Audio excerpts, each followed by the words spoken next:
Termites! Oh my God, it's our 1 year anniversary. How exciting is that? We've been doing this one whole year. I have to keep the phone on in case the HVAC guy calls. The air conditioning is on the fritz. And it's hotter than shit. I didn't do anything special for the 1 year. I don't know, I just forgot, I guess. Plus, I've been busy out on the road, flying around like a crazy person. So many things have happened, termites. Oh my God. Well, first of all, I was at the Mirage in Las Vegas. If you follow social media, you've seen that. And then someone brought me a full-blown quilt that, I have the name. It's Margie. That's who did this. I can't really open it up big enough to show you guys, but this is a lot of goddamn work. Okay. And we'll do a picture. Much appreciated. I'll take a full picture of it spread out so you guys can get the gist of it. But that made it backstage, I think, right? Is that how that got there? Yeah. So it's really, really a lot of work. Seriously, you guys have gone above and beyond. And much appreciated. And I met two termites. I went down to the Starbucks that is located in the Mirage. I went down to get coffee in Starbucks and eat. All the masks are back in Vegas, by the way. And that means in the show, which I thought would be weird. And it was not weird at all. I could hear everybody. And I thought, is this going to be weird? Like, because comedy's, you know, a timing thing is involved with the laughs. It's not like I'm a singer person where it doesn't matter what you guys do. It matters. Can you turn me up just a little bit, Paddles? Just a tiny bit. And I thought, well, I'm already here. What am I going to do? I got to do the show, right? And everybody's all excited, and it was sold out. And it was great. I couldn't even tell the difference. And I was shocked because I thought, well, even if it's half-ass, you know, if I can't hear, so what? You know, they'll still have fun. Anyway, I went down, and I had a mask on, and there were two termites that were like, Mama Termite, is that you? And I'm like, oh my God, how'd you guess? You can't even see nothing but my eyes. Probably my jacket. I don't know. I wear that thing all the time. My Target Misimo. It's just a little blue and white stripe number. Back when Target sold Misimo before he went bad, and him and his wife cheated on the college stuff. But I also received this one. I'm going to taste this. Okay, we have a new kind of ranch. It's Terrapin Ridge Farms, Hatch Chili Ranch dressing, and the person wrote on it, for Kathleen Madigan, with love from your new Mexican termite fan, Kathleen. I won't say her last name, but yay! I need more Mexican fans. I know, I don't understand why. Why am I not? Come on, aren't my Catholic jokes resonating? Come on. So you and Kathleen, you need to tell other Mexicans. But this is what she go watch me. I mean, I think I'm as funny as Gabriel. I'm not as Mexican, but no, you're not. I'm a little too white, probably. Wow. I know, but whatever. More of that. So here's what I'm gonna take: the Terrapin ranch. It has something chili. Oh wow! It's got a lot of spunk to it. Nice. I like it. I don't know. It's thin too. So if you're in the, if you're in the mood for thin. I've tasted other Terrapin Ridge and I like it. That one's spicy though. I like it. Sold on that. The two termites I met in Starbucks, they left this for me at the front desk, and she wrote me a note and she said, "Oh, I'm sorry. I know somebody already gave you a ranch ornament, so now you have two. But look, they're different. It's not the same." A little sparkle on it. I know this one's got. So if you guys are listening, the two I met from the Bay Area, your ornament is not the same. So it's a winner. Boom. Nice. It will go on the Christmas tree. Absolutely it will. Okay, I found these on the way home. I haven't had time to freeze them, but I'm going to freeze them, and then I'm going to report back. Bud Light Seltzer Frozen Icicles. What? Yeah. How great is this for an adult? Finally, can we shove some alcohol on popsicles? How long have I waited for this? Must be 21 to consume. There's 4 cherry, 4 cherry limeade, 4 blue raspberry, and 4 summer ice. Just to be outside in the summer and have somebody throw one of these at you while you're on the lawnmower? Yes. Yes. Or maybe in the pool if you have a pool, or in the lake if you're by a lake, or just in the hose outside.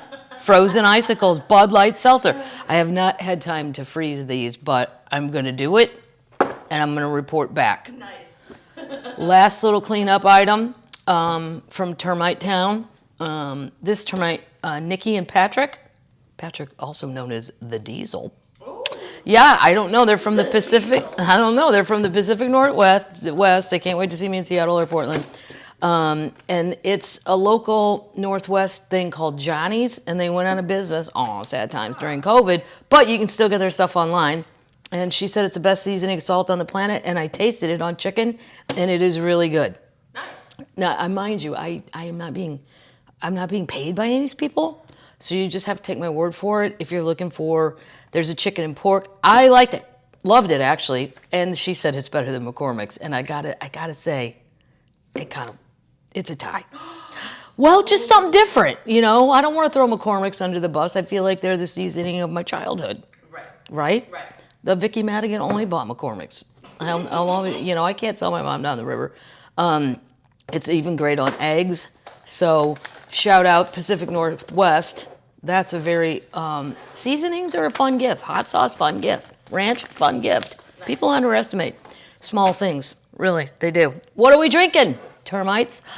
Salt and Sea. How cool is this beer can? Flying Fish. It's a New Jersey brewing company. I got this when I was up in Maryland. It was just, I like the can. I'm a sucker for the can. I'm like the idiot wine lady, too. The label. Look at the label. It has the kangaroo doing a handstand. Well, yes, I want to try that. Also, I'm going to try, this is really going to be an act of love. Why? Because we're here doing God's work, termites. And I'm now ending my act on stage by saying night, night, termites. And I'm sure to probably half the audience, they have no idea what the fuck I'm talking about. But I don't care. I run away after that. So that's on you.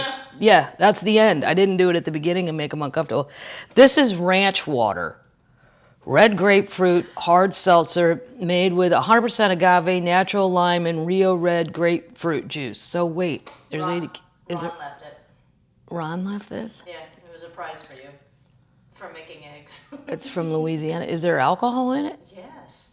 Oh. It's seltzer. It's seltzer. Oh, okay, well, all right. Well, ranch water. Oh, it's got the Texas Longhorn on it. Oh, I get it. He thought you'd love it. Well, Ron, Mr. White was here last week for a while with me, and then he stayed, and he said I said, don't worry about making the bed. You know, I'll get my cleaning person to come, and I think he thought that meant that person would come before I got home. And what a little pigster. It looked like he had been raped. His hat was on the counter, his good hat, like his going out hat.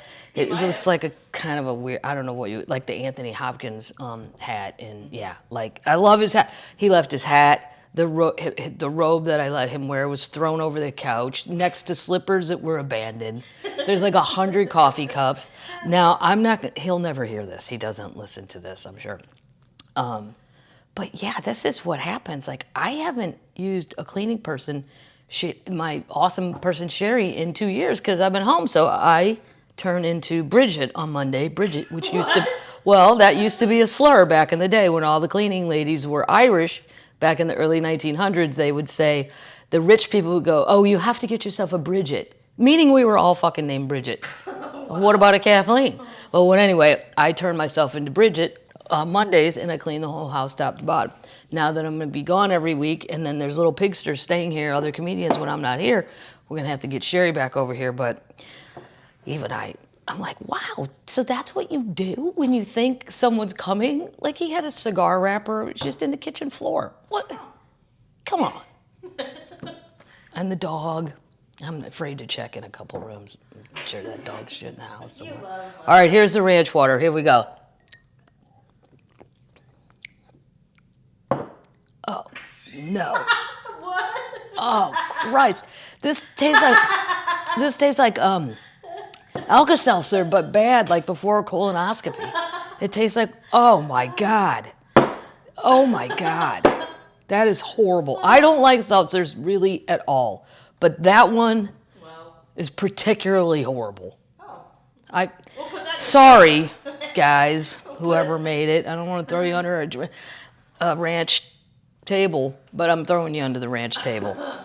One more cleaning item. A woman named Catherine sent me, what, the Diary of an American Exorcist. I'm so excited. Nice. I have to fly to Atlantic City while I fly to Philadelphia. And I don't know about American Airlines. I may have to switch back over to Delta and connect. Did you see everybody on Spirit Airlines that got stuck? Because why? Here's what people don't know. It's easy to make fun of the people on Spirit Air. It's very easy if you fly a lot. But I feel bad for a lot of those people because what they don't know, Spirit Airlines canceled like 43% of its flights in all these airports were going crazy. Puerto Rico and Orlando and Fort Lauderdale. I saw it in Vegas. Whenever you guys, this is just a helpful hint, especially for younger termites, for Z-mites, Zermites, Generation Z. Termites or Zermites. Termites, I like it. And they might be too young to have experienced all or investigated all this, but if you buy a ticket on American, let's say, an airline that is substantial, they have to put you on another flight if they can. They have reciprocal agreements with all these other airlines. When you go like on Spirit or Bud's Fun Airplane, they don't have that. So if they cancel the flight, that's on you. And I don't know about giving you a hotel room. I don't know. Maybe they have to by law. But I know you're not getting on another flight unless you pay for it. Right. I don't think Southwest is reciprocal either.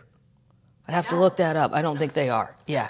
So you might get a cheaper ticket, although I don't think Southwest is cheaper anymore than anybody else at this point. I don't know when they got so pricey and fancy, unless you buy the want to get away one, Right.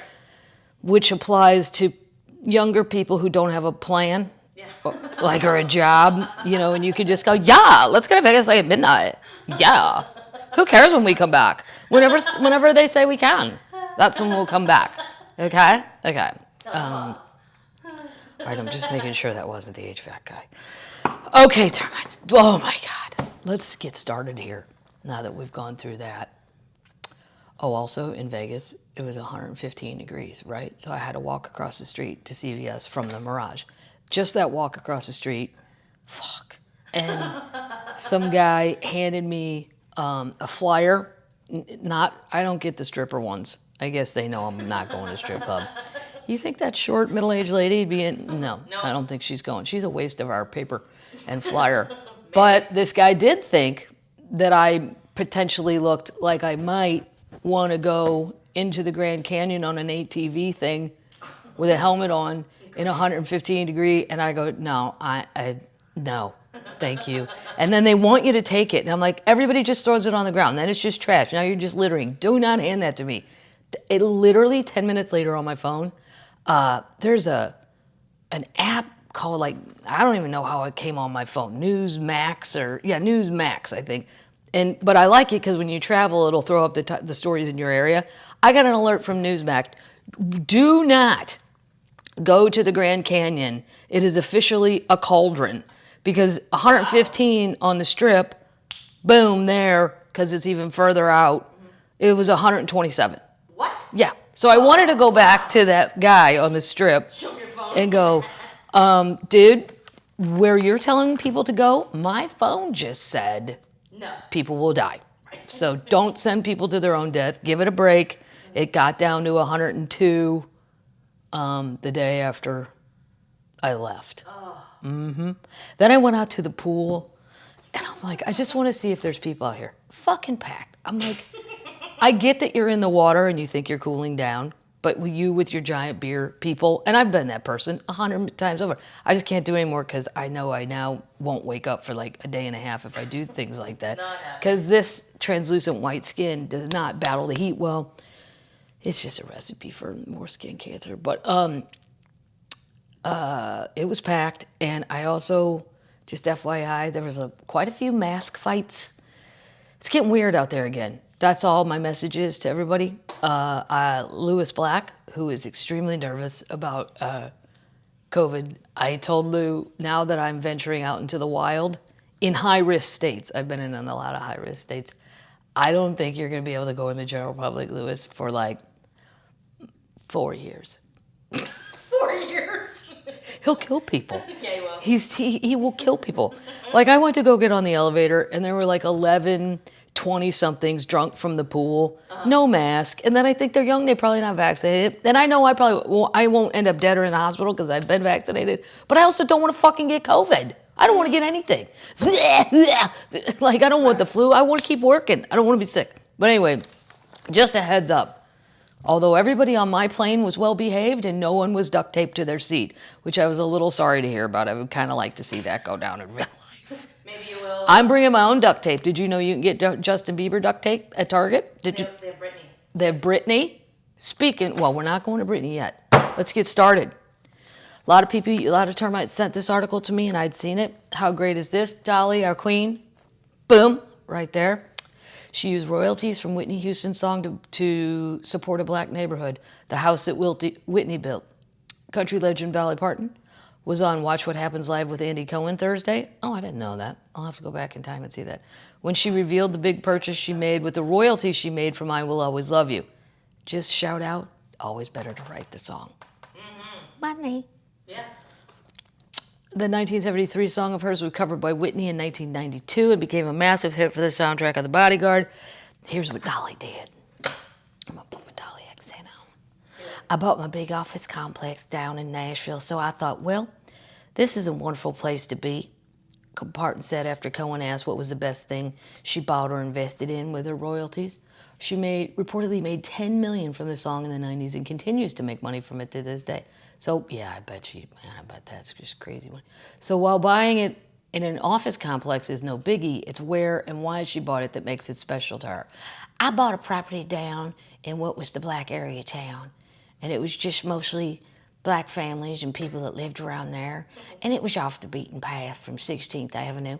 And I thought, well, I'm going to buy this place, the whole strip mall, and thought this is a perfect place for me to be, considering it was Whitney. She's always been, Parton has always spoken very highly of Houston and her vision of the song, saying that she had to pull off the road to avoid crashing because she was so moved the first time she heard it. Is that? Oh, you mean on the radio? I'm sure she heard it before it was released, right? That'd be weird. Maybe not. I mean, if you buy it to sing it, I guess you can do whatever you want. You bought it. So that love for Houston paired with Parton's notorious business savvy and a driving desire to help people made her new office space a perfect fit. So I just thought this was great. I'm going to be down here with her people, who are my people as well. That's right. And so I just love the fact that I spent money on a complex, and I think this is the house that Whitney built. Oh. Isn't that sweet? Yeah. Why? Because Dolly should be the president, and Dolly thinks forward. Dolly's worth, I read a thing, probably $350 million. Now, Dolly could be worth, I'd say, $1 billion. But Dolly pays a lot of it forward, which is something I support. And yeah, that's why, you know what, I can't afford to be buying buildings or strip malls, but I tip really good. Yeah. And sometimes I do what's called angel bombs. And when I just feel like somebody's having a super shitty day or the thing is, and then I can't angel bomb like Dolly could, but if the bill's $50, I can leave $50. Boom! It's just fun to be able to do it. That's why I always don't understand people that are tight with money. Don't you see the joy in doing that? Yeah. Like, it's kind of selfish on my part. Well, I leave. It's not like I need a thank you. But it's nice to know you did it. It's a good feeling. So it's kind of selfish. Friends of service workers. These are our Queen updates. Oh, this is such a good one. Yeah. Boom. Let's move on over to Queen Stevie. So Lindsey Buckingham. Oh, no. I think I've expanded on my feelings. He's just too serious. He's always reverent. I've never seen the dude smile. Do I think he's one of the top 5 guitar players in the world? I do. I don't really know a lot of other ones. But I mean, I know how to play the guitar. I like the way he plays the guitar. I think he's awesome. But he just seems like a little whiny bitch. Yeah, like there's always a, well, I didn't know, and he talks like that, and I mean, if you take it in its entirety, it's all very, like, I don't know. Not that, I don't think Stevie's a laugh a minute, but... She's entertaining. Mick Fleetwood seems fun, yeah. But Lindsey, okay. He was on Mark Maron's podcast. So Lindsey was on Mark Maron's podcast, and he's opened up about his firing from Fleetwood Mac while boldly admitting that quote, pretty much everyone would love to see me come back. Here's the problem with that, Lindsay Lilo. Pretty much everybody isn't everybody. Right. So who's missing out of everybody? I'll tell you who's missing. Queen Stevie. Yeah. She's the one who, because he made fun of her. It's not because he says it's because he wanted to go out and do his solo album for 3 months, maybe partially. But the bigger thing was he made fun of her at the Music Cares event, and his is always based in anger. I've seen clips online. There's one thing, I make fun of Ron or Lou, they make fun of me. That's, we already know we love each other, it's fine. This is, but we're not in love. Like, these people were in love, and then it got weird, and then he's just pissy. Yeah. And the Music Cares event, I've read all kinds of stuff. That's when Stevie said, my way or the highway. Mm-hmm. And guess how Fleetwood Mac survives? With Stevie. Yeah. Guess how Fleetwood Mac doesn't matter anymore without Stevie. Mm-hmm. Yeah. I mean, sure, people will go, but will they sell out arena? Well, I ain't going if Stevie ain't in it. No. And Christine McVie's fine, but I think she's like 79 or 80. Like, these people are also, this is what kills me. Everyone's getting to my parents' age, and they're still having band fights. Right. What are you, 25? Go home. Go home is right. But he's getting a sense, he said, that pretty much everyone would love to see me back. Ain't nobody but matters but this lady right here. Right. If Stevie says you can come back, you can come back. You can. If Stevie says no, because if you're the rest of them and you want to still make money or go do shows, you know who the draw is here. And they went and got Mike Campbell from Tom Petty and the Heartbreakers. He's a wonderful guitar player. Awesome. And they got Neil Flynn from Crowded House, which I didn't really know much about that guy. I remember he's cool. A couple of those songs. But Buckingham's ex-partner and bandmate Stevie Nicks explained that the musician was kicked out because he wanted too much time to concentrate on his solo career. Really? What about that incident? It's on film. It's everywhere. You can look it up. He revealed that he was still in contact with soulmate Mick Fleetwood, so he's trying to go that route. The drummer. Well, we love each other and reinforce each other's sensibilities about the band. It's my sense that pretty much everyone would love to see me come back. I don't think so. However, he also admitted he's unsure whether the group is actually doable. In the same interview, Buckingham also claimed his firing had harmed the legacy of the band. You know what the legacy of Fleetwood Mac is? Fighting! That's all they've ever done. I have a friend, Kevin Fitzgerald, in Denver. He's a comedian, but he's also a veterinarian, and he's the most wonderful hippie person ever and smart. Probably the smart one, maybe the smartest person I know. Yeah, very cool. He's written books on reptile poisons. I'm like, you're a comedian? I meet him in a green room in Denver, and he's funny and he's silly, and I was like, oh, you're also a veterinarian? And he's like, yeah, baby, I am. I'm a number. And he was on that TV show, Emergency Vets. They had a Denver clinic. Yeah. Wow. And then he goes off and studies polar bears, but he's into reptiles, and he's written poison books. I'm like, comedians are so fucking weird. We're crazy people. I mean, I'm not. Anyway, Kevin, back in the day, to make his way through college and vet school, he was a bouncer. And he said, I go, please tell me Stevie's not a jerk. He goes, baby, it's not her. It's that whole group. All they did was fight. He goes, the Rolling Stones, no fighting, total fun, just a blast. He goes, nobody wanted to go out with Fleetwood Mac. Nobody wanted to bounce for them. Like, he goes, you know, they're divorced, they're not divorced. Now she's sleeping with him, he's sleeping with her. There's just drama. So that was back in the day. But that's the legacy of your thing, Lindsay, fighting. Buckingham went on to say he's not been in contact with Nick since his departure. Which means she Apart from where she sent him a letter following his heart attack in 2019. Now, here's a little something I'll say in favor of Lindsay. He is back out on the road, and I don't know. I'd rather watch it online because I don't want to go and have. If it's a serious evening, no, I don't want to do it. But I do think he's worth. I think he's going to be like at city wineries. Like, that might be more fun. I don't know. So that's what's going on there. I'm glad he's better after his heart attack. I'm not even saying he's a mean person. He just seems very, like, I don't know, not too serious for this lady. This lady who's drinking ranch water and ready to vomit from that. But my salt and sea flying fish is delicious. Update! Oh, you're going to hate it. Paddles. It's an Elizabeth Holmes update. No! Quiet. quiet on the set. God. Listen, these are important updates. No. Yeah, they are. She had a baby. She had a baby. She had a baby. Oh, great. She had the baby. God. Well, this is why she got her thing postponed. It's a boy. Mm-hmm.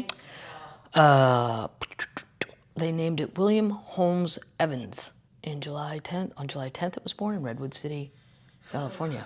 Redwood City. Interesting. By the way, in Vegas, too, and Reno, the smoke from the California fires is permeating everything. It looked post-apocalyptic. It was creepy as shit. Ugh. Yeah, it was weird. I hope everybody's all right out there. I know, well, that Dixie Fire's out of hand, and there are a lot of people that are not all right, and that just sucks. So that's just a little update. She had the baby, but here's a more important update about Elizabeth Holmes. A judge has denied a motion by Holmes to suppress evidence of his customer complaints and their test results in the criminal wire fraud trial. Good. Yes, this is great, because you know what? Bullshit. She destroyed... Okay, here we go. I'll just read it. When Elizabeth Holmes goes on trial this fall, the patients who received erroneous test results from her company Theranos will be allowed to testify. Great, because you should. Say what the crime is. Here's the victims. Let them tell what happened. Right. A potentially critical piece of the case prosecutors will present to prove that her promises of using just a drop of blood to make a medical diagnosis were actually fraud. This is whoever this judge is. Wednesday, U.S. District Judge Edward J. Davalia denied a motion by Holmes to suppress evidence of customer complaints and their test results in her criminal. She wanted to suppress it all. The ruling permits prosecutors to put patients on the witness stand as they attempt to prove that the 37-year-old former Silicon Valley CEO knew her company's technology was likely to produce inaccurate results, but promoted it anyway. I firmly believe she knew. Yes. Which is people's health. There's two things that can really jack a person. Messing with their health or messing with their money. Right. The Bernie Madoffs of the world, fuck you, and the Elizabeth Holmes. This is almost even worse, though, because you can't buy health. No. Yeah, you know, money, depending on how much he took, whatever, it can be devastating, but it won't necessarily kill you. I mean, maybe with stress, I guess. But anyway, attorneys for Holmes had argued that allowing prosecutors to use patient testimony, which they say is anecdotal, as evidence would violate her rights to due process. They said a company database that housed millions of test results and quality control that could have shown the technology produced accurate results, but it was lost as Theranos dissolved in the wake of a Holmes indictment. Okay, hold up. It was, she got rid of the evidence. And now the prosecutors are saying, well, if we had the evidence, I mean, you'd see that a lot of the tests were accurate. Well, you destroyed it. Right. And how do we know there wasn't bad shit in there? Right. You want to say a copy was provided to prosecutors, but get a load of this. But investigators were never able to use it because they weren't provided the encryption key needed to access the content. So basically, she handed a computer with no password. Theranos dismantled the original database shortly after sending the copy to prosecutors. I mean, Wow. good for that judge. Good for that judge. Update! Moving on. My flying helicopter the Volocopter made a run. Yay. It completed its first ever public crew test flight of its air taxi in the U.S. Volocopter has completed the first ever fully electrical vertical takeoff and landing air taxi in the U.S., held at an Experimental Aircraft Association air venture in Wisconsin. The successful flight marks a milestone in the Volocopter's plan to raise awareness of air taxis. The crew Volocoptered 2 times, took off at 2:45 for a 4-minute flight. Okay, we're going to have to go a little 4 minutes. 4 minutes? No. 164 feet, top speed of 18 miles an hour. Guys, Not ideal. I could get a horse to go faster. I think I Won't could. fly, though. Yeah. Well, it's a start. Yeah. I don't think I'd get in it. Not yet. It looks like, I don't know, I always think of John Denver. You're in a questionable aircraft. Yeah. Like, I think he made his, like, on an IKEA thing in his family room. Right. Yeah, and he ran out of gas. So sad, American tragedy. Update! Woohoo! Britney Spears, Britney, okay. I have to go. I have to do, I know I'm on a live podcast, but I have to look at her Instagram. She's posting, Pictures of I her forgot, boobs. but I knew to do this. Let me see. A lot of boob Well, she locked herself in a bathroom accidentally. What? And at 2 a.m, I know. And then Like, went live? Oh, no. no, she talks about it. Somebody needs to help Brittany. I want to free Brittany as much as the next American. Okay. This is so crazy that we're talking about this. And I'm still talking about it. I don't even care. I wouldn't go to her concert. But she seems like a fine young lady that, you know what? I know way crazier people. Way crazier. This is a good cause. Right. Yeah. But I would have to sit down with Brittany. She got a pot-bellied pig. Okay, nothing wrong with that. There's nothing wrong with that. I love it. It's great. She's really excited. But then she does a big thing about, she's dancing in her swimming suit. All right. She was naked a couple of them. Yeah, I know. She's showing her boobs and something about locking herself. I don't know. You just got to, until we can get someone to say, you don't need a crazy keeper, let's not post all this. That would be my only piece of advice as somebody older and potentially wiser. I'm not even sure I am. Well, I'm a little probably more informed about the law and a little more informed about crazy people, and no one needs to know why. I know all about 5150 holds and psychiatric.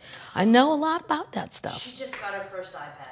She just got her first iPad? Yeah, and she's Why? 99. Yeah.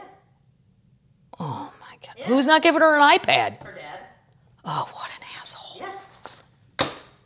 Britney Spears' father said in a court filing Friday there are no grounds whatsoever for removing him from the conservatorship that controls her money and affairs.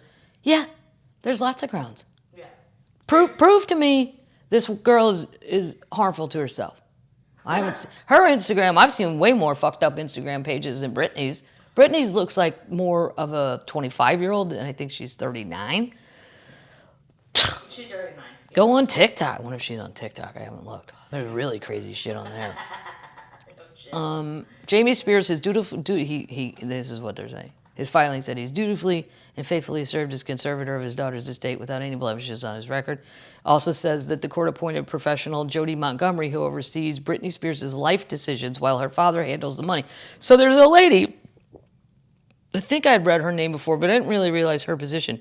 Jody Montgomery, you know, all right, she's in charge of the decisions. Her dad's in charge of the money. She called him distraught last month and sought his help with his daughter's mental health struggles.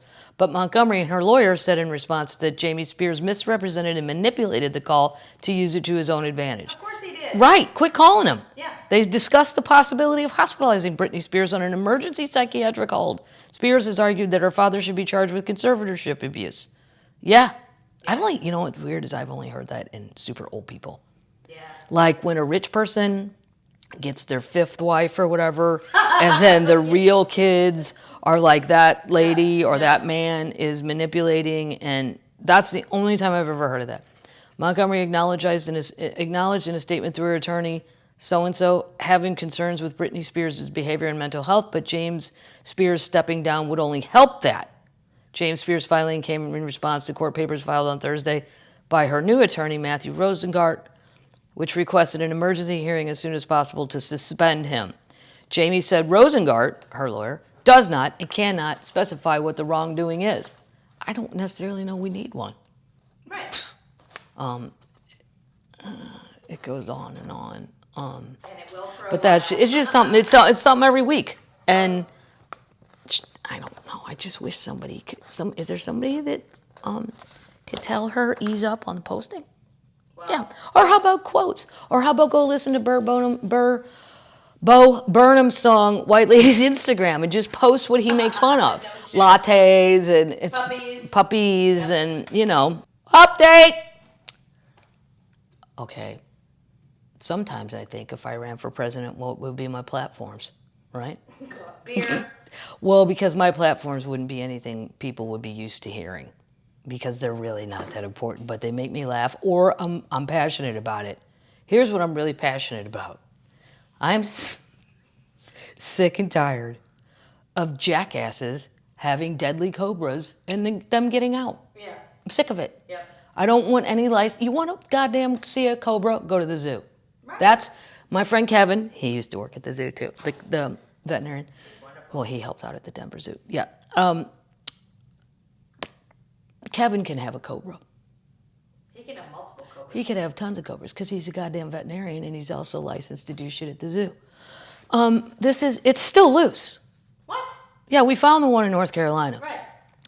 And this is another West African banded cobra. And when you see it, it is pretty fantastic looking. I mean, in a horrifying way. You should own it. A West African banded cobra. I get so mad that people can just take these in their house and they have neighbors. Maybe if you lived on 100-acre whatever, so if that snake got out, it probably ain't leaving your area. Right. But this is a normal residential fucking neighborhood. Grand Prairie residential neighborhood, prompting questions from residents about exotic snake permits and snake bite treatments. Yeah, I wouldn't leave my house. Wow. It's a suburb outside of Dallas, between Dallas and Fort Worth. The cobra escaped from its owner's home on Tuesday, Grand Prairie officials said in a press release, and various agencies searched for the creature.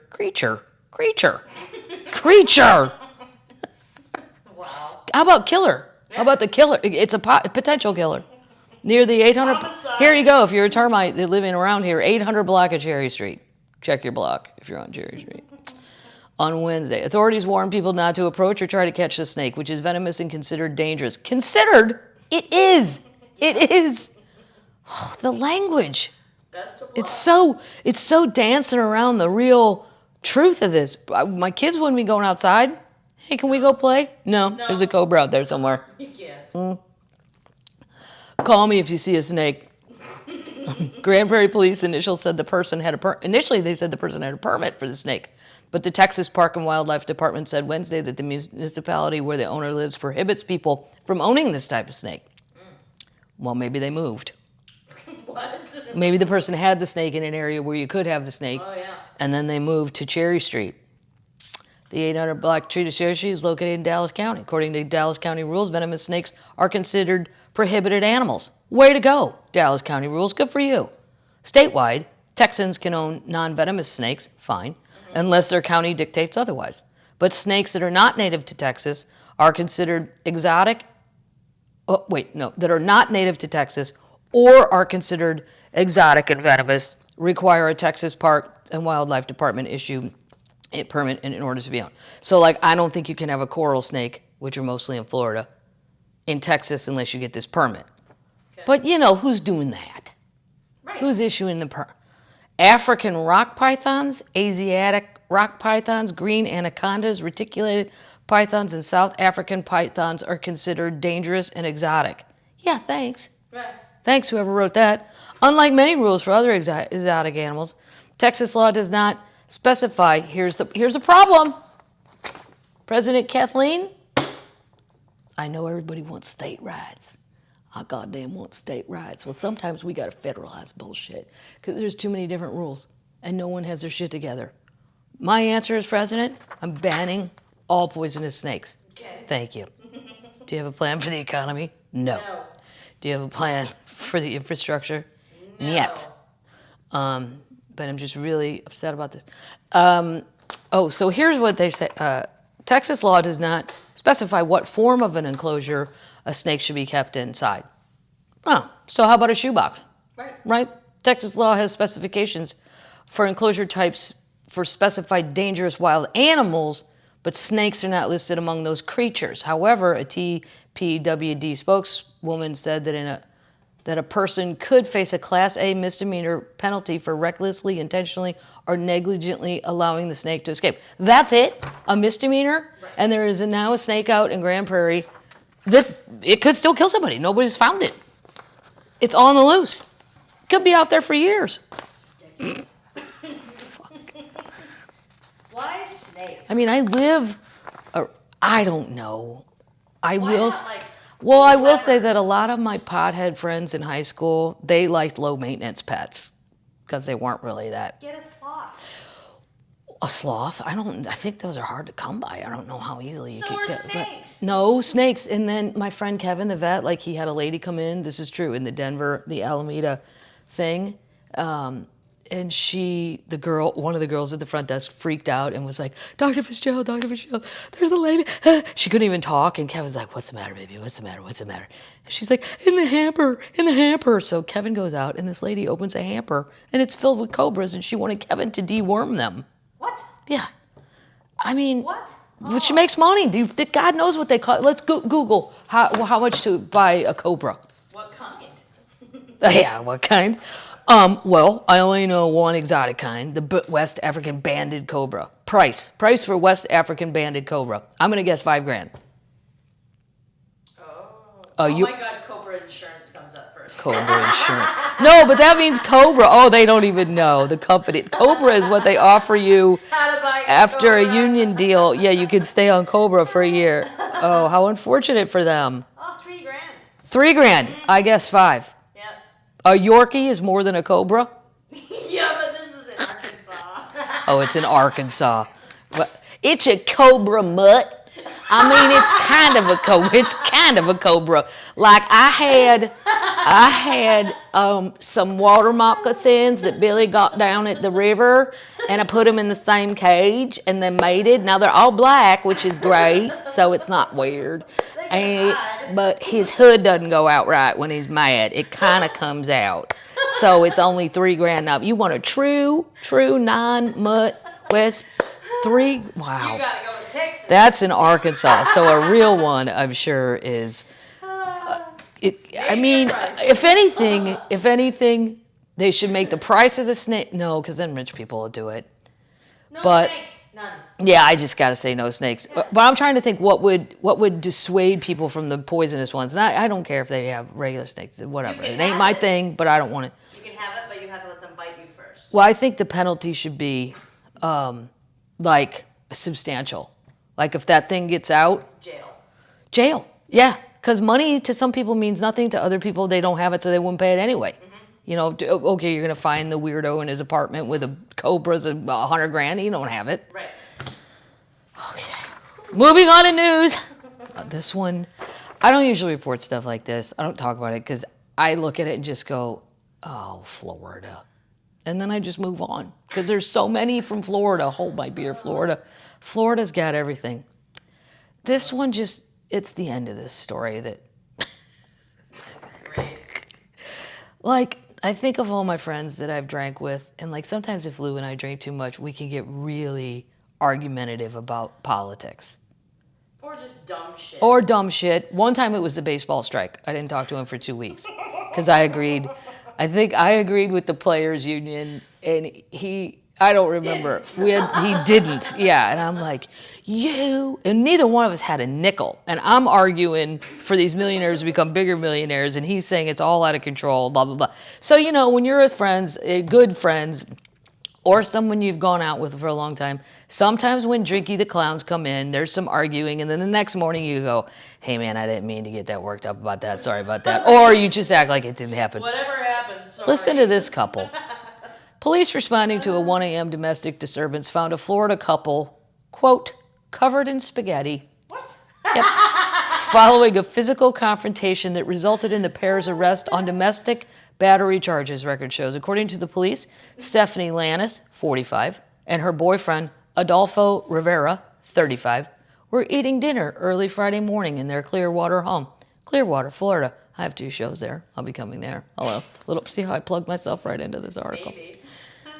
When a verbal argument turned violent. Oh, boy. During the physical confrontation, police allege, Lannis and Rivera each shoved a plate of spaghetti in the other's face. What? Wow. When a Clearwater Police Department cop arrived at the residence, here's my question, who called?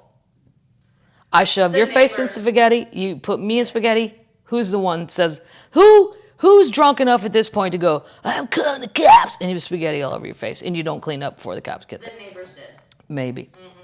The mutual combat, for which alcohol was a factor, led to Lannis and Riviera each being arrested for domestic battery. You idiots. Come on. Wow. Just don't. Well, maybe they didn't. Yeah, right. Maybe you're right. Maybe a neighbor called. They were booked into the county jail. Look at all the money they're going to have to spend now because they got drunk and had a spaghetti fight. Both Lannis and Riviera, pictured above, have pleaded not guilty to the misdemeanor count. Dude, Too late. you guys have spaghetti all over your face. Yeah. I mean, that's truly, what is it, getting caught with pie? What's the old expression? Getting caught with something in your face. Pie in your face. Yeah. A judge has allowed them to have contact while the case proceeds. Okay. Wait, but get a load of this. Lannis, this is the lady part, she was arrested in October 2020 for allegedly stabbing Riviera in the arm with a knife during a drunken confrontation. So their last fight in October of last year, they got drunk and she stabbed him in the arm. Oh my God. But they're together because true love stays with true love. With stabbing. Jesus. They declined to pursue a felony aggravated battery case against Lannis, whose rap sheet includes multiple convictions for narcotics possession. Oh, good. Maybe there was something in the sauce. You know what this proves? There's somebody for everybody, Right? right? Just when you think there's nobody for you. Love and Yeah, there hers. is. Love Yeah, and there is. hers. Oh, news item here. Shakira. Uh-oh. Hips don't lie. Maybe Shakira's hips don't lie, but her tax returns might have lied. Thank you, I'll be here all week. Who liked that headline? Somebody, come on. When I worked in newspapers, I was really good at the headlines. Not so good at spelling right, but Yeah, go ahead. I love Shakira. I like a lot of her songs. I like the one with Wyclef a lot, too. She just did the Super Bowl. She did do the Super Bowl, right. Colombian musician Shakira. She was recommended on Thursday that the case go to trial after concluding there is enough evidence that the pop star could have avoided her fiscal obligations to the state. Judge Marco Iberias wrote that his 3-year probe found that there existed sufficient evidence of criminality for the case to go to trial to a trial judge. The decision could be appealed. The prosecutors charged that the singer, in December 19th, she charged without paying 1.4 million euros, which is really $16 million, in taxes in Spain between 2012 and 2014. She was very popular then, too, when she lived mostly in the country, despite having an official residence in Panama. Shakira's 44. Holy shit. I thought she was like 22. Denied any wrongdoing when she testified in June of 2019. Her public relations firm said that she had been immediately paid what she owed once she was informed of the debt. Shakira faces possibly a fine and even possible jail time. If not, she should just do shows in jail. How great would that be? She's in trouble. Hey, what's going on tonight? Well, after we eat at 4 o'clock, our dinner, Shakira's going to do a set.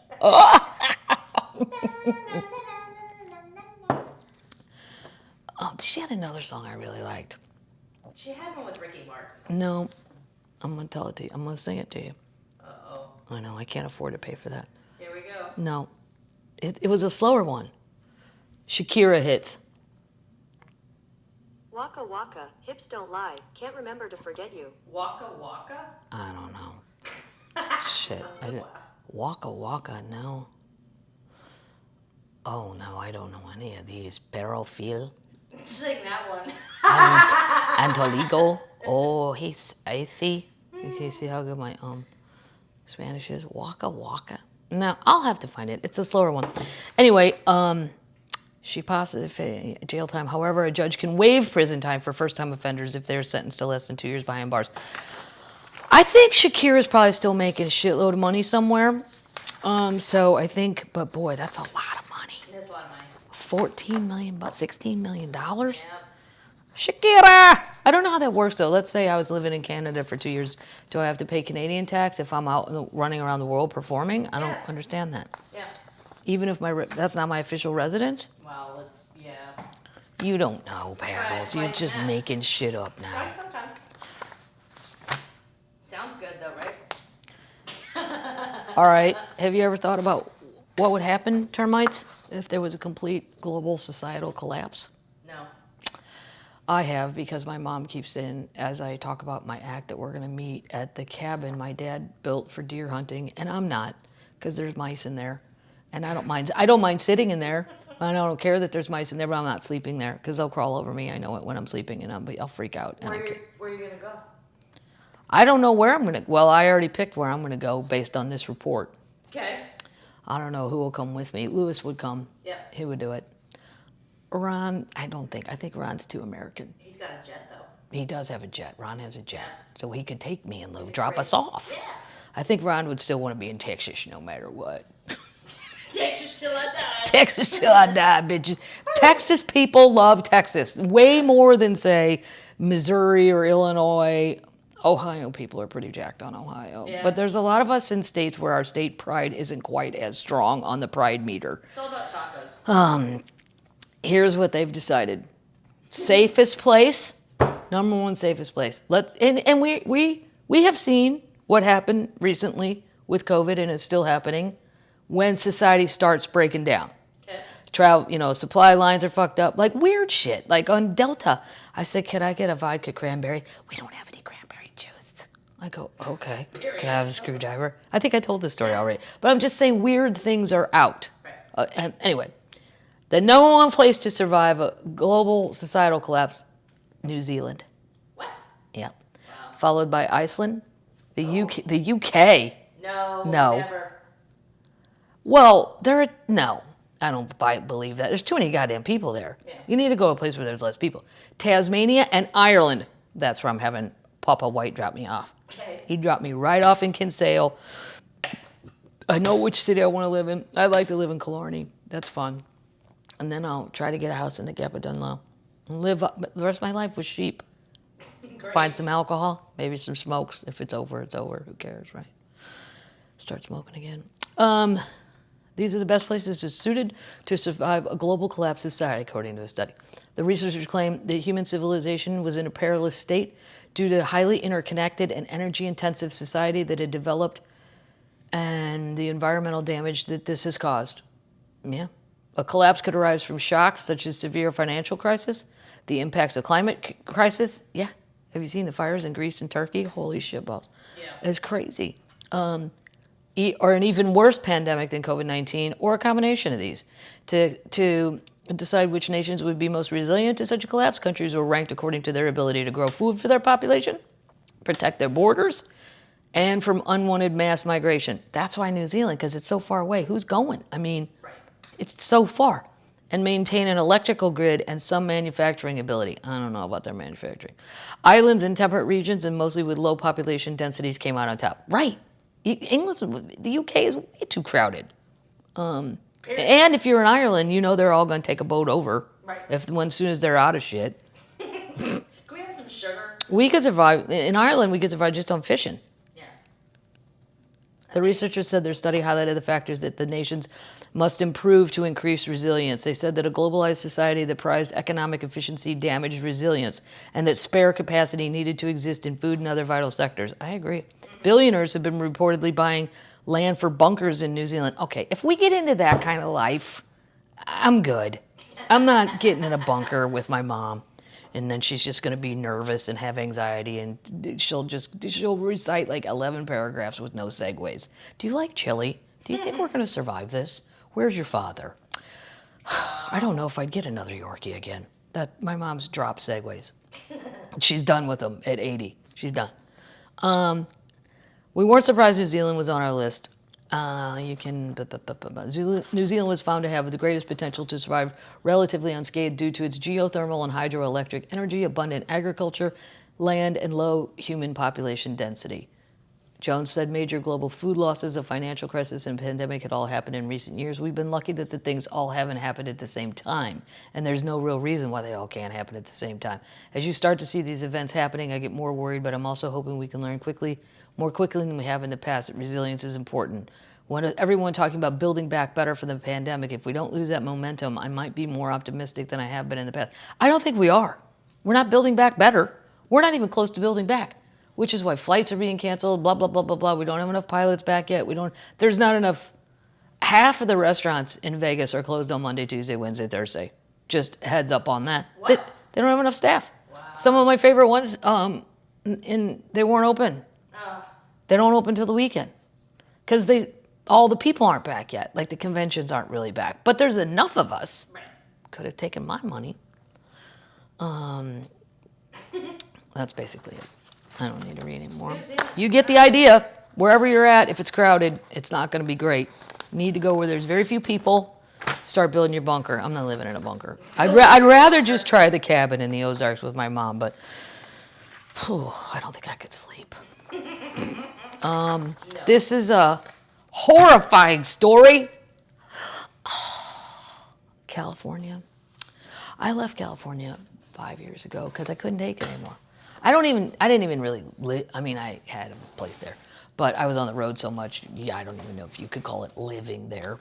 It's where my stuff was sometimes, and then my stuff in the Ozarks. I was in the Ozarks more, but California, you know, for work, I kind of needed to do TV, like comedy shows and stuff, but TV stuff. But now that was all, I don't really care anymore. The traffic was crazy. The taxes are crazy. All these people escaping to Austin now. I'm like, I could have told you to do that 10 years ago. Right. Like, hello. But here's the thing that would, let's say I'd have stayed and kept something in California. Here's the thing that puts you over the edge. Bacon may disappear in California as pig rules take effect. What? This is for real. This No is way. not a joke. Wow. I know. Pay attention! What about my friend Drew? He loves bacon. What about my breakfast burrito at Barney's with bacon, egg, and cheese? Delicious. Here's the problem. So as they're interviewing there's some lady who owns a diner thing. One of our number one sellers is bacon, eggs, and hash browns, said Kim, who has 15 years run Sam's American Eatery on the city's on busy Market Street in San Francisco. It could be devastating for us at the beginning of the year. Next year, here's what's going to happen. California will begin enforcing an animal welfare proposition approved overwhelmingly by voters. I'm sure they didn't think this shit through. Yeah. In 2018, that requires more space for breeding pigs, egg-laying chickens, and veal calves. National veal and egg producers are quite optimistic they can meet the new standards, but only 4% of hog operations now comply with the new rules, because where are the hogs? They are not in California. No. Hold for the rest of it. Unless the courts intervene or the state temporarily allows non-compliant meat to be sold in the state, that's what they're going to have to do. California will lose almost all of its pork supply, much of which comes from Iowa. Here's what's weird. Well done, Iowa. I've driven through Iowa probably, if you put all the days in my life, probably a half a year. I've driven, well, just going to different gigs the whole time, starting out, because it was by Missouri, and I'd go up and do gigs. You drive. I never saw one pig. They must all be inside. Great. I never see them in Ireland either, and I know they have pigs because they have really good bacon and ham. Great bacon. Anyway, California is going to, which comes from Iowa, and pork producers will face a higher cost to regain a key margin. Animal welfare organizations for years have been pushing for more humane treatments of farm animals, but the California rules could be a rare case of consumers clearly paying a price for their beliefs. They're going to pay a price too. With little time left to build new facilities, it's hard to see how the pork industry can adequately supply California. And guess what? If I'm in Iowa, I care because they're buying a lot, but you're not going to be my priority, California. Nope. First, I make sure everybody in Iowa had a BLT today. 15% of all pork produced in the country, Iowa. We're very concerned about the potential supply impacts and therefore could increase costs. California restaurants and groceries use about 255 million pounds of pork a month. A month! Wow. Huh? But it produces only 45 million pounds. That's a problem. I'm going to tell you how much. If half the pork supply was suddenly lost in California, bacon prices would jump 60%, meaning a $6 package of bacon would rise to about $9.60. Well, you can still get it. Still delicious. You just have to eat it as like a lobster. Yeah. You'd have to go, okay, we can only have bacon, and no just pissing it around and then giving what's left to the dog. That's a warning, California. Termites, don't say this show isn't informative. Read your ballot. Read your ballot better. Did you know what you were voting? How big of a space I don't know what they're kept in, and I don't want any emails from animal people about this, but does it need I don't know what the rules are. Are they in tiny little shitty places? Maybe. Ask Iowa. Texas? A little something for you to know if you're out in your national parks. No. It's, yeah. I have to Google that. acid-shooting whip scorpions are roaming around a national park in Texas. What?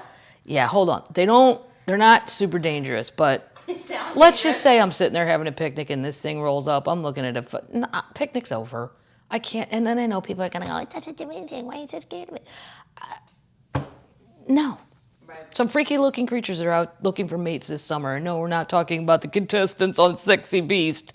Who wrote that? Sexy beast. Who thought that was a funny lead? Rachel did.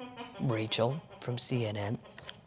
Big Bend National Park in Southwest Texas is alerting visitors that summer rains are bringing arachnids called vinegaroons. Ooh. Vinegaroons, I love vinegar. Out of their burrows in search of love and food.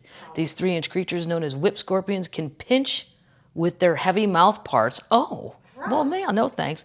They also have long whip-like tails which can shoot a spray of 85% acidic acid, a main component of vinegar.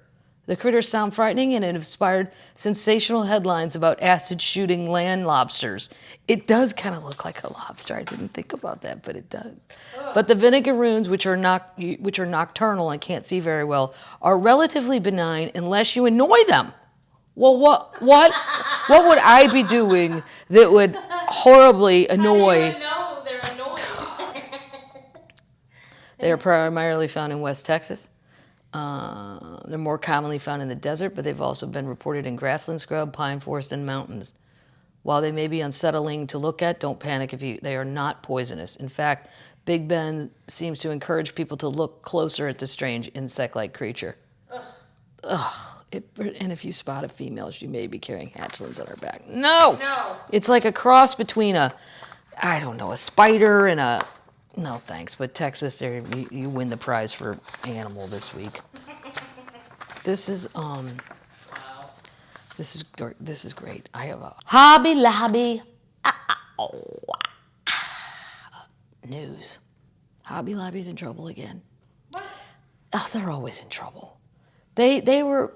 I can't handle Hobby Lobby, especially during the pandemic. They made all those people go to work, and there was no vaccine then. Right. And they kept staying open, and then, I don't know, the cops or whoever would shut him down, and he would fucking open again. The guy, how much money do you need? Okay, could you just stay closed for a couple months? That was for the Lord. I know, it's all for the Lord. He's like, this guy, listen to this shit. A rare and ancient tablet showing part of the Epic of Gilgamesh, something from the Bible. Don't ask a Catholic. Which had been acquired by Christian arts and crafts retailer, Hobby Lobby for display in its Museum of Biblical. They have a Museum of the Bible. I don't know. Wow. I'm going to research it for the next podcast. Is it the thing with the Ark in Kentucky? I don't know. I'll Google it. I won't go there. I would. My friend Ronan, who's Jewish, he had the greatest joke ever. Because he's from Kentucky too, and he went to that giant Ark thing, the Bible deal, and the lady said, he's kind of got a lift. He's a funny comedian, Ronan Hirschberg, or Ron. It's Raanan Hirschberg is his name, and he said, so like, how much does it cost for admission? The lady's like, whatever the price was, $37 to go through the whole fake Ark. And Rhonda goes, yeah, but is it any less if you're going through ironically? And I'm sure that lady probably didn't even know what he meant, but it was funny to me. Funny to me.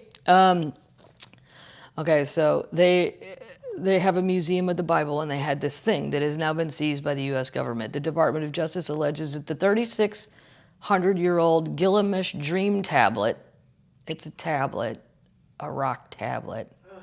I can see it. Yeah. Sounds like a pill. No, it's big. A dream tablet. No, think 10 Commandments. Gotcha. Yeah. They allege, the Department of Justice, the Gilgamesh Dream Tablet, which originated in a region that is now part of Iraq, was acquired in 2003 by an American antiquities dealer, encrusted with dirt and unreadable from the family member of a London coin dealer. Once it arrived in the U.S. and been clean, expert realized it showed a portion of the Gilgamesh epic, one of the world's oldest works of literature in the language? Acadian? Acadian? It's Acadian? 2 Ks. Oh, no, it's I not don't know. Acadian. I know how to spell GMC, Acadia. That's half the battle. This is not spelled like that. No. This is Ak, not Ek.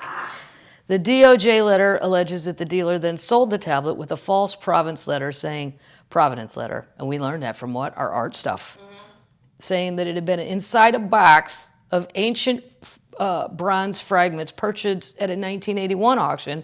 It was then sold several times before Hobby Lobby bought it from a London auction house in 2014 and put it on display in the Museum of the Bible. The museum was conceived by evangelical Christian Steve Green, the billionaire president of Hobby Lobby. I'm gonna get into that guy. You know, a long time ago I used to go in there because they really do have good Christmas wrapping paper. But then I realized they're just like all the things, the articles, I just don't want to support them. But It's all true. especially their behavior during the pandemic was terrible. The tablet was seized from the museum by law enforcement agents in 2019, and New York's Eastern District Court ordered its forfeiture on Tuesday. The DOJ said Hobby Lobby had consented to the forfeiture based on the tablet's illegal importations in the United States in 2003 and 2014. The forfeiture represents an important milestone on the path to returning the rare and ancient masterpiece of world literature to its country of origin, said the acting U.S. Attorney Jacqueline somebody. The office is committed to battling the black market sale of cultural property and the smuggling of looted artifacts. That's the thing. If you're going and buying in this shit at auctions, you know somehow, some way, What it is. it was stolen. Right. Or it would be where it's supposed to be. Right. I mean, Museum. right. The forfeiture, in part, the forfeiture is part of efforts to return thousands of smuggled artifacts that were purchased by Hobby Lobby. God dang. In 2017, they agreed to pay a $3 million fine, and yet they still keep going. In a statement at the time, Green said the company cooperated with the government and should have exercised more oversight and carefully questioned how the acquisitions were handled. You don't care. You just want it. Right. Nobody cares about the history of something if you want it. You just do it. Never. In March 2020, Green, the Christian guy, said in a statement that the museum had identified further 5,000 papyrus fragments and 6,500 clay objects with insufficient provenance. Really? So you have 10,000 pieces of stuff you bought, and you know it's all jacked up from somewhere. And while it was working to deliver them to officials in Egypt and Iraq, respectively, my goal was always to protect, preserve, and study and share the cultural property with the world. The goal has not changed. But after some early missteps, 10,000 of them. Wow. Wow. Talk about minimizing. I would only acquire these items with reliable documented provenance. Furthermore, if I learn other items in the collection for which another person or entity has a better claim, I will continue to do the right thing. I don't think so. No. I don't think you will. I think we got to keep an eye on you, Hobby Lobby. I think I got to keep an eye on you. I got to keep an eye. This is great news. And I have a funny story to end off on. Tasmanian devils, what? Born on Australian mainland for the first time in 3,000 years. No. So see, we can fix stuff. Cool. Tasmanian devils have been born in the wild in mainland Australia more than 3,000 years after they died out in the country. 7 baby Tasmanian devils, known as joeys, were born at the 988-acre Barrington Wildlife Sanctuary in New South Wales. Australian NGO Aussie Ark, there's really somebody named Aussie Ark, said in an Instagram post. Aussie Arkbone. All of his stuff, his initials would be AA. People would think he really was proud to quit drinking. Everything he owns would be initialed AA. What? Aussie Ark. True. Tasmanian devils died on the mainland after the arrival of dingoes. A dingo ate my baby. Me and my sister said that for like a year. Because it was in that movie. I think Meryl Streep was in it. So the arrival of dingoes, a species of wild dog, were restricted to the island of Tasmania. However, their numbers suffered another blow from a contagious form of cancer known as devil face tumor disease. Oh, God. Oh, which killed around 90% of the population since it was discovered in 1996. Last September, Aussie Ark introduced 11 of the creatures back into the wild in mainland Australia, following an earlier trial of the 15 marsupials, bringing the total of Tasmanian devils on the mainland to 26. And now, Just after the release, the creatures have successfully reproduced, and conservationists have identified the tiny marsupials, which they say are the size of shelled peanuts, inside the pouches of their mother. How adorable. Wow. Female Tasmanians, they give birth between 20 and 40 at a time. Wow. Woo. Yep. It's a lot. We've been working tirelessly. They're the large Tasmanian devils are the world's largest carnivorous marsupials that are native apex predator. This means their reintroduction could help control the population of feral cats and foxes that hunt other endangered species. So it's a good thing they're back. Devils are also scavengers, which helps keep their environment free from disease until they get devil face cancer or devil facial tumor disease. What? In Tasmania itself, there are only 25,000 devils left. That's it. Wow. It's crazy. But see, we can bring stuff back even after it gets messed up if we want to. And I know there's people that say, fuck it, let it all go. But, I mean, we're just going to have no animals. We got to do something, right? Okay. This is so great. Paddles, we got to make sure this one's in the show notes. I make sure everything's in the show notes. Because people need to see this picture. Okay. A lot of people know about my noodling joke. Mm-hmm. It's on the special Bothering Jesus. And people think I'm making it up. That there can be catfish. They don't think I'm making up noodling, but sometimes a catfish, especially when located by dams, because there's more fish there to eat, there's a food supply, better food supply. They can grow up to be anywhere from 100 to 250 pounds. Okay? Right. Of catfish. Yeah. It's the size of a cow. Yeah. Yeah. Fish of a lifetime.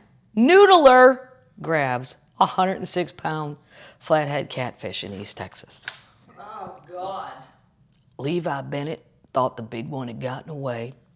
Hand fishing in a culvert that runs under the old roadbed submerged in 7 feet of water at the bottom of an East Texas lake. The experienced tournament noodler from Seminole, Oklahoma, was halfway through the 35-foot-long pipe when he encountered a catfish. I felt it. I got it on my hand, and it was an absolute giant. But plain and simple, that fish whooped my ass. Just wore me out. The catfish escaped out the same end of the culvert that Bennett entered. He followed it out and surfaced. His wife, Cody Bennett, 3-time winner of the women's division of the Okie Noodling Tournament, was blocking the opposite end of the pipe with fellow noodler Jimmy Millsap. Cody and Jimmy were looking at me like I'm an idiot, Levi recalled. I said, he's gone. I was mad. No, he's right here, Cody told her husband. He just bumped my foot. Get back in there. Get on back. Turns out the 3-foot diameter culvert, or tin horn in local parlance, was sheltering 2 big catfish that July day, and losing the first may have been the best thing that could have happened to Levi Bennett. He dove again, swam to the far end of the culvert where a second fish was trying to break through the blockade thrown up by his partner. My one thought was, don't screw it up this time. Bennett had an escaping fish smash his face and loosen some teeth.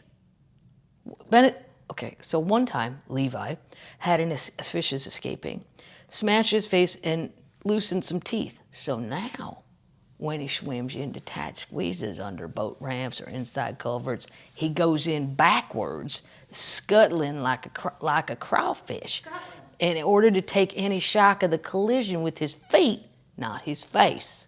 Come on. That's thinking. Out of habit, I started in backwards, but I realized if I was going to catch this fish, I'd better turn around. I turned around in the middle of the pipe. He's in a pipe. Oh, my God. So that's where when I got to go where that fish was right by Cody and Jimmy's feet, and I could get my hands on it. Grabbing the fish bottom lip with his left hand and gill with the right, he emerged with the biggest catch ever, a 58-inch long flathead that topped 100 pounds. As soon as it broke the surface of the water, I knew it was a fish of a lifetime. I was in amazement. I'd never seen a fish this big. For some reason, she did not want to turn around and fight me, and she didn't try to blow out my end of the pipe. She was bound and determined to get out Jimmy and Kimmy's end. She thrashed a couple of times, but once I got my hands on her, it was over. Lifting the 5-foot-long 100... Basically, he caught me in a pipe. 5-foot-long, 100 pounds, 100-pound plus fish off the ground to get it properly made was not so easy. The scale went to 94 or 95, then it just kept going up, but then he knew he topped a family record. He'd been told it was unbreakable. At that point, Jimmy says to me, "You ain't even got her off the ground." I looked down, probably still a foot of her tail was on the ground. With a second effort, they were able to weigh her at 106 pounds, and the trio figures the flathead probably weighed in it more, since Bennett was leaning back to lift the fish clear and likely supported some of the weight with its body. I weigh a little bit more than that, too. I'm not kidding. He caught me in a pipe. It'd be like if I bit his arm, and then he just yanked me out. He'd have to grab my ears since I don't have a gill. You don't see fish like this very often. To me, it's not worth killing a fish that big. Just to go out, to me, it's not worth killing fish that big and just that old just to have some record. I think we get more of the thrill out of the experience than of the record. I don't know if there's anybody else there who's caught a fish like this big noodling. Just being there for the experience, getting to see a fish like that is all that matters. Well, there you go. Congratulations to Levi, and thank him for proving that my premise and my joke is not wrong. There are giant catfish. It's just your job to go find them if that's what you're into. I wouldn't even do any of that, but good for them. That's it, termites. Well, it's been a fun one, and thanks for everybody who's dropped off little presents and funny stuff. And Happy first anniversary. happy first anniversary. Happy anniversary. Happy anniversary. Ranch t-shirts will be available. Oh yeah, the ranch t-shirts. Do you have any ranch t-shirts are coming? I really hope I hope this COVID doesn't go the wrong way. I couldn't believe we're back in mask. There's no reason to focus on it, I suppose. But let's just say I hope that all the shows, I mean, if you have to wear a mask, I don't know, maybe some fans could write in, if you were in the audience, did it suck that much? It sounded great on stage. And I can't really see people, but I was watching the other comedian, the opening act, Mr. Chuck Martin, or as I like to refer to him as Chuckles Martin. Chuck Martin, when he was on stage, I was looking, and you can see differently from side stage, and I could see people with their mask on, and I was like, they sounded the same. It sounded fine. So, I hope you guys still come out, and thanks for everybody that did. And it's still fun. It's weird, We'll get through it. But yeah, and I'm going to keep going. I don't want any lockdowns, so I don't know.